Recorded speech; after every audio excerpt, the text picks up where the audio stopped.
आज हम आपको लेकर आए हैं पीर चलासी, जो मुजफ्फराबाद से 30 किलोमीटर दूर 1.5 घंटे की मुसाफत पर और 11,500 फीट बुलंदी पर मौजूद पीर हुसैन शाह बुखारी साहब का मज़ार है, अलमारूफ पीर चनासी अली बाबा। ये आज से 350 साल पहले डेरा इस्माइल खान से हिजरत करके यहाँ पर आए और इनके साथ चंद लोग भी मौजूद हैं कि जिन्होंने इनके साथ अल्लाह के दीन के लिए हिजरत की और इस मुकाम पर आकर पहुँचे।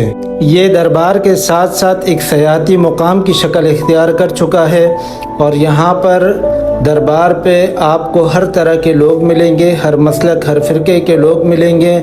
एक तो इलाके की खूबसूरती और फिर दरबार, लेकिन उसके बावजूद यहाँ पर लोग शिरक और बिदात जैसी चीज़ों को प्रमोट करने पर लगे हुए हैं। आप जब दरबार पर आएंगे तो आपको नज़र आएगा कि लोग ढोलों के साथ धमाले भी चला रहे हैं, पिक्चर खिंचवा रहे हैं, बेपर्दा ख़वातीन यहाँ पर धमाले डाल रही हैं। मतलब कहने का ये है कि बहुत सारी ऐसी चीज़ें हैं कि जो अल्लाह के वलियों के दरबार पर नहीं होनी चाहिए।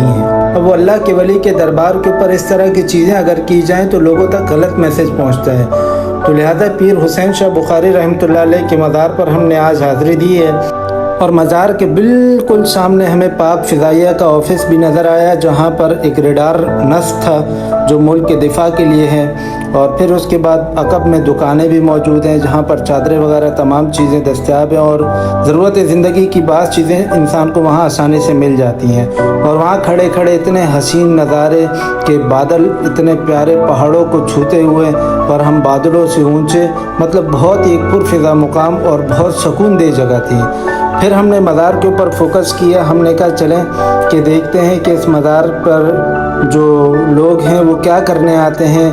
मतलब हर एक का अपना कॉन्सेप्ट है, अपने तरीके से आ रहे होते हैं। तो हमने भी फिर मज़ार के ऊपर जाकर देखा तो हमें एक जगह पर चूड़ियाँ लगी हुई मिली। तो मुकामी लोगों से पूछा कि भाई ये चूड़ियाँ क्यों लगी हैं, तो उन्होंने कहा भाई जिनकी यहाँ शादी नहीं होती वो औरतें मन्नत के तौर पे अपनी चूड़ियाँ आकर यहाँ पर बांध के चली जाती हैं और फिर उन लोगों की यानी शादी हो जाती है। तो इस तरह की बहुत सारी चीज़ें जिन्हें देखकर इंसान को हैरानगी होती है कि यार जो लोग अल्लाह के दीन की मेहनत करते हैं, तौहीद की दावत दे रहे हैं, आप उन्हीं के मज़ारों पर खड़े होके और गैरुल्लाह के असबाब को अपना रहे हैं। भाई इन लोगों की दावत यही थी, इनकी मेहनत यही थी कि अल्लाह के अलावा हर चीज़ को छोड़ के डायरेक्टली अल्लाह से मांगो, जो डायरेक्ट आपकी शारक से आपके करीब है।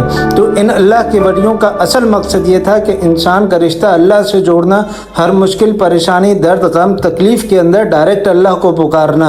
ये अल्लाह के वली मानते हैं, आप इनके ज़रिए अल्लाह से मांग रहे हो, लेकिन इनकी दावत ये थी कि आप डायरेक्ट अल्लाह से ख़ुद मांगो। खैर ये बातें तो होती रहेंगी। अब चलते हैं मज़ार के अंदर और जाके फातिहा पढ़ते हैं, अल्लाह के वली की कब्र की ज़ियारत करते हैं और आते हैं फिर वापस। रसूल नाना बाबा अली अजय भी पूछने हुसैन किए, सिद्दीक मोढे दे चाके दसिया ते नाल सीने दे ला के दसिया। सिद्दीक मोढे दे चाके दसिया ते नाल सीने दे ला के दसिया, ते नाल सीने दे ला के दसिया। किया क्या हुसैन शक्ले मुहम्मदी है, हुसैन शक्ले मुहम्मदी है, अजय को कुछ नहीं हुसैन की है। हुसैन शक्ले मुहम्मदी है, अजय भी कुछ नहीं हुसैन की है। रसूल नाना बाबा अली अजय भी कुछ नहीं हुसैन की है। हुसैन दी मां नबी दीदी है, हुसैन दी मां नबी दीदी है, अजय भी कुछ नहीं हुसैन की है, अजय भी कुछ नहीं हुसैन की है।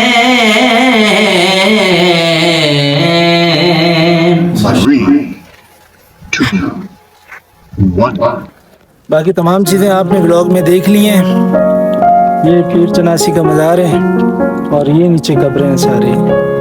ان لوگوں کا اصل مقصد یہ تھا کہ اس جگہ پر اللہ کے دین کو لے کر آئے تھے, اللہ کے راستے میں جہاد کر رہے تھے, اور ان کا اصل مقصد یہی تھا کہ الہ کلمت اللہ کو پوری دنیا میں پھیلانا ہے, شرک اور بدعات کی نفی کرنی ہے. لہٰذا اب آپ لوگوں نے بھی کوشش کرنی ہے کہ آپ لوگ جتنی بھی درگاہوں میں جاؤ جہاں پر خرافات ہو رہی ہوں یا بدعات ہو رہی ہوں, تو آپ ان سے کنارہ کشی اختیار کرتے ہوئے جو ان علماء, ان صلحاء, ان بزرگوں کی دعوت تھی اس دعوت کو اپنانا ہے کہ یہ بزرگ ہمارے لیے اس دنیا میں آئے کیوں تھے, ان لوگوں کی محنت کیا تھی. یہ اللہ کے راستے میں جہاد کرنے کے لیے آئے تھے, اور آج الحمدللہ ان پہاڑوں کے اوپر کہ جہاں پر ہم لوگ اتنی مشقت کے ساتھ یہاں پہنچتے ہیں, یہ آج سے کتنا عرصہ پہلے ان پہاڑوں پہ اللہ کے دین کو لے کر آئے تھے. تو اس اللہ کے دین کی محنت کے لیے جب وہ بزرگ یہاں پر آ رہے ہیں تو ہمیں بھی ان کے نقش قدم پر چلتے ہوئے اللہ کے دین کی محنت کے لیے ہر جگہ جانا ہے. ہم نے چاہے پہاڑ ہو, ریگستان ہو, دریا ہو, سمندر ہو, اللہ کے دین کی دعوت کو عام کرنا ہے, کیونکہ ہم ولیوں کے ماننے والے ہیں. تو ولیوں کے نقش قدم پر بھی چلیں گے. ولیوں کے نقش قدم پر چلنے کا یہی طریقہ ہے کہ ہمارا چہرہ سنت کے مطابق ہو, ہمارا لباس سنت کے مطابق ہو, ہمارا کاروبار, ہمارا لین دین, ہماری زندگی ساری سنت کے مطابق ہو. ہم خود بھی اس پہ عمل کریں گے اور انشاءاللہ پوری دنیا میں گھوم کے اللہ کے دین کی دعوت دیں گے, اور ان بزرگوں کا مشن انشاءاللہ تا قیامت جاری رہے گا.